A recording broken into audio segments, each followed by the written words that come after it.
vers les Méloïm. Mireille, touche les étoiles avec ton... Quelqu'un d'autre veut prendre la parole? Sabine? Calmons-nous, mes frères, calmons-nous, calmons-nous, calmons-nous. Si ça se trouve, ce sont les Méloïm qui ont guidé les lanternes dans le ciel pour que Franck les voie. Bonjour, bienvenue sur Impossible ou pas. Aujourd'hui, comme je vous l'avais promis dans la communauté, je reçois une silhouette. Ce qu'on appelle une silhouette, c'est quelqu'un qui a un dialogue dans une série télévisée ou dans un film. Il s'appelle Raitan et il a fait partie dans la série de la secte qui représentait les Raéliens. Alors, bonsoir Raitan. Good evening Fred, bienvenue sur Terre. Bienvenue sur Terre, bienvenue Raitan en fait. Voilà, donc tu as été figurant, enfin on va dire silhouette dans cette série OVNI. Comment ça s'est passé ce tournage? Comment on t'a briefé?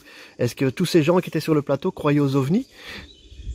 Une partie oui, une autre partie non, mais on était tous impatients de découvrir ce que allait être cette aventure de OVNI. Et bien sûr, il y avait cette intrigue de savoir sur qui on allait tomber, sur ce qu'il allait y avoir, et c'était amusant. On a été sélectionné parmi donc l'équipe de tournage qui ont fait un casting quand même grandiose et tout autour de l'histoire d'OVNI. Et finalement, certains au début n'y croyaient pas, et puis finalement, au plus on avançait dans le tournage et les différentes scènes, les gens commençaient à y croire. Et ça, c'était bien. C'est un peu le but en fait c'est un peu l'histoire du GEPAN comme en France. Voilà. Et puis il y a eu cette histoire de Raélien dont tu as ce rôle de sous-fifre de Raël en fait, hein, c'est ce que tu fais. Et on te voit également jouer un instrument. Et toi personnellement en tant que, parce que tu es comédien, musicien, est-ce que tu crois aux ovnis? Est-ce que toi dans ta vie tu as déjà vu un ovni? Disons qu'il y a eu, quand j'étais plus petit, j'y croyais parce que j'ai toujours été passionné en fait de tout ce qui était l'espace et de tout ce qui était vaisseau et de tous les lancements qui ont été faits dans le passé à propos des fusées, qu'elles soient américaines, russes ou allemandes. Et comme j'étais passionné, j'ai commencé à y croire de plus en plus, mais ça variait. Par des périodes, je me disais, est-ce qu'ils sont vraiment là ou est-ce qu'ils sont pas là? Est-ce qu'on va les voir? Et un jour, j'étais avec Heidi et son frère, et on a dû arrêter notre voiture parce qu'il y avait une lumière incroyable dans le ciel. Il était 9h30 du soir ou 10h du soir, et on a vu une espèce de, on savait pas dire ce que c'était tellement que c'était cette lumière, et alors le frère de Heidi avait dit, Ludwig, c'est un ovni, c'est pas un avion.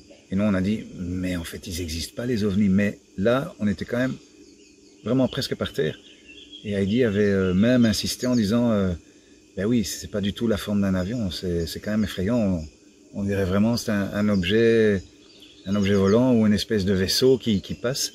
Et en fait il est passé tellement vite avec une luminosité incroyable qu'après il a disparu, et on s'est dit ben ça a été tellement vite que on était vraiment en train de se dire, un avion ne peut pas faire ça. Et ça ressemblait à, tu m'avais dit en privé il y a quelques années que ça ressemblait à un triangle. Oui. C'était à l'époque des triangles belges, de la vague belge. Oui. Donc, c'était en Angleterre, ça s'est passé? C'était ça? C'était en Belgique? Non, c'était sur la route de Anvers. Donc c'est en Belgique. Ouais. C'est en Belgique. Ouais. La route qui va de Anvers vers Mechelen. Oui, jusque Malines. Malines en France. Et on s'en souviendra toujours. On était sur l'autoroute. Il y avait peu de voitures.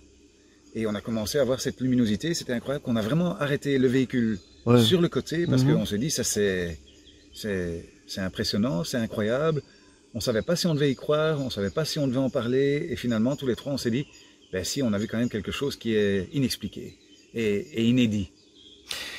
Et qu'est-ce que tu penses de la secte de Raël?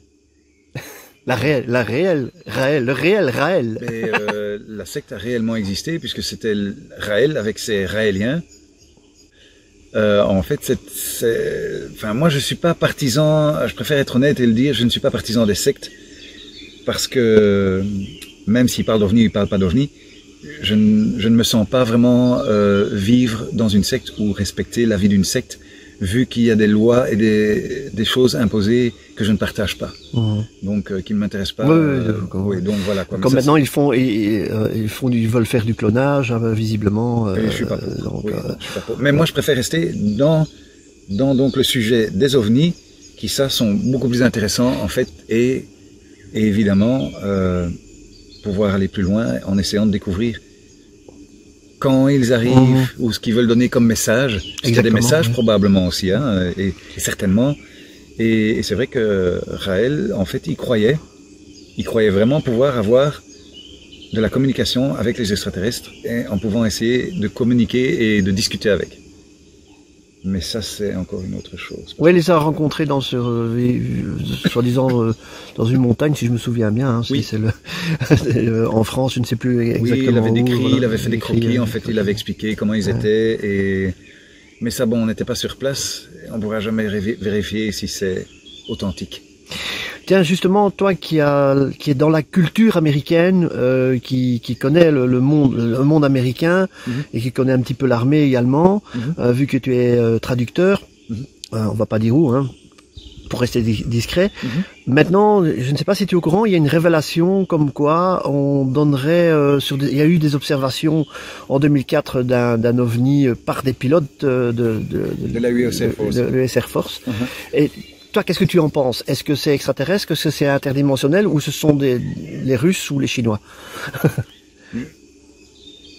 Je pense qu'il y a eu deux phases en fait. Il y a deux phases où il aurait pu y avoir que c'est soit les Russes ou les Chinois, mais il y a eu une phase en fait où on aurait pu croire que c'était des gens d'une autre dimension ou d'un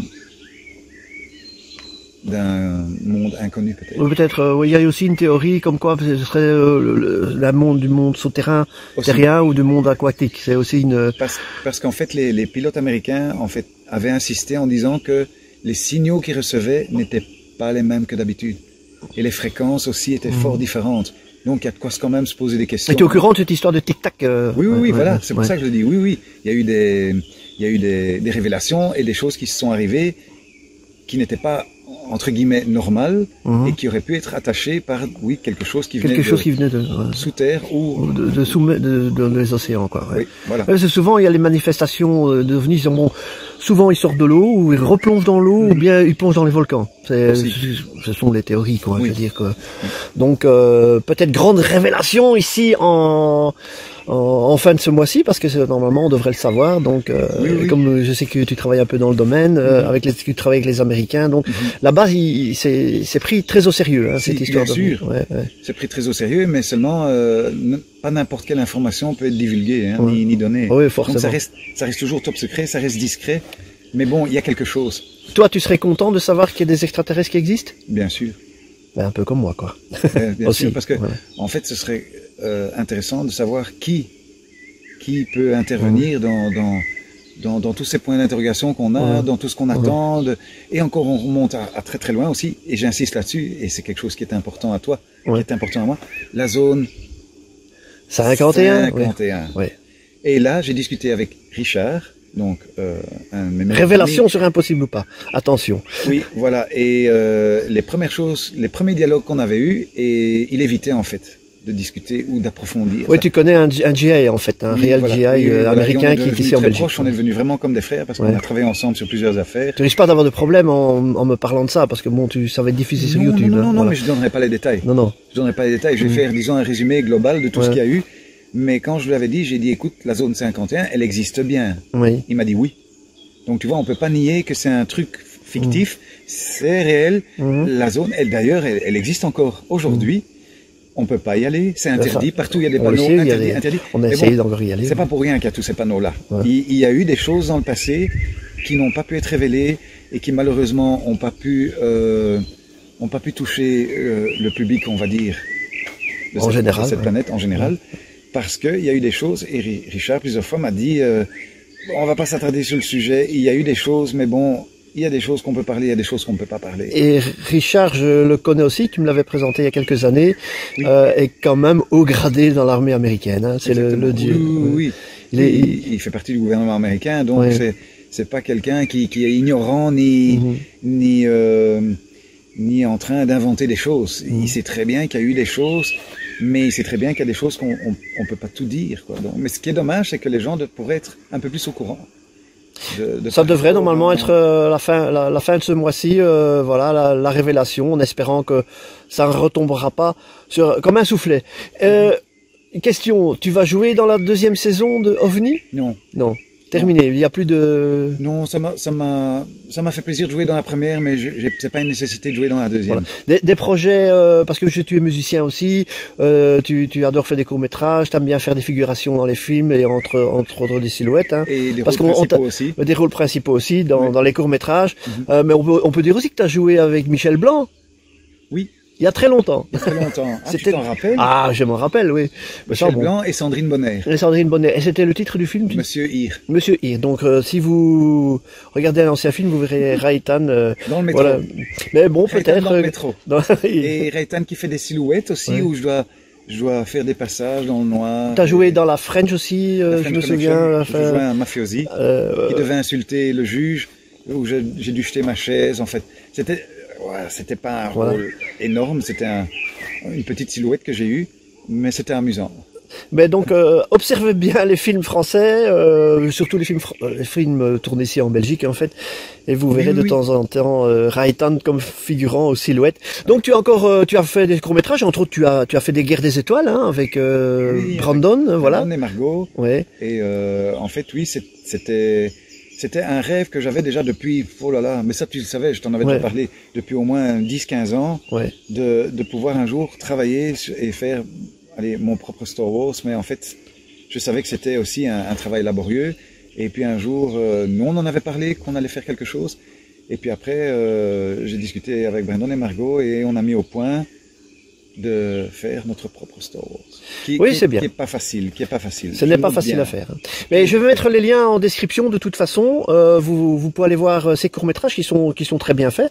Donc il faut savoir que bon, tout se fait bénévolement dans ces films, que ce sont des groupes spécialisés Star Wars. Hein, donc je ne sais pas comment ça s'appelle. C'est une ligue, je crois que ça s'appelle. Oui, il y a toutes des ligues différentes, la 501, néerlandophone, francophone. Il y a d'autres, il y a aussi de France. Ouais. Il y en a d'autres qui venaient des Ardennes. Donc il y a les Dark Troopers et les Rebels. En fait, ça fait beaucoup de différentes personnes. Plus ce que nous on a apporté pour les uniformes et ce que moi j'ai apporté aussi pour compléter certains uniformes de figurants dans Star Wars et d'autres pour mes costumes personnels. Grande passion pour le cinéma donc et également pour les ovnis hein, parce que je sais que tu t'intéresses comme moi. Eh bien Raitan, je te remercie d'avoir accepté cette interview sur Impossible ou pas et j'espère qu'on te retrouvera dans des prochains films et dans des prochaines interviews. Aussi. Bonne soirée. Et dans Sweeney Todd aussi qui n'est pas avec des ovnis mais avec un barbier. Ah, le barbier de Séville. Oui, de Séville. Allez, salut, ciao ciao.